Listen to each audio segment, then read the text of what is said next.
Welcome to the Slop Temple. We pray this video helps. In this video, I will explain how to make cornbread with real corn. First, gather all your ingredients. You'll need 1 1/2 cups of cornmeal, 1/2 cup of all-purpose flour, 2 tablespoons of sugar, and 1 tablespoon of baking powder. Also, have 1/2 teaspoon of salt, 1 cup of milk, 1 large egg, and 1/4 cup of melted butter ready. Don't forget 1 1/2 cups of fresh or frozen corn kernels. Now, let's mix our batter. In a large bowl, whisk together the cornmeal, flour, sugar, baking powder, and salt until well combined.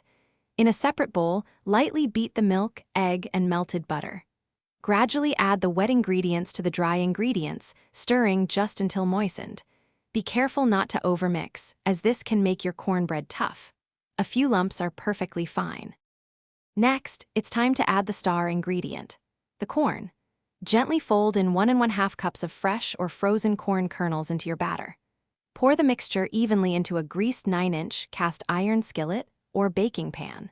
Bake in a preheated oven at 400 degrees Fahrenheit for 20 to 25 minutes, or until a wooden skewer inserted into the center comes out clean and the top is golden brown.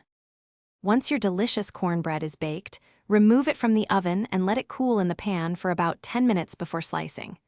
This helps it set and makes it easier to serve. Enjoy your warm, homemade cornbread with a pat of butter, a drizzle of honey, or alongside your favorite chili. Store any leftovers in an airtight container at room temperature for up to 2 days. Thanks for watching. Consider subscribing if we helped you.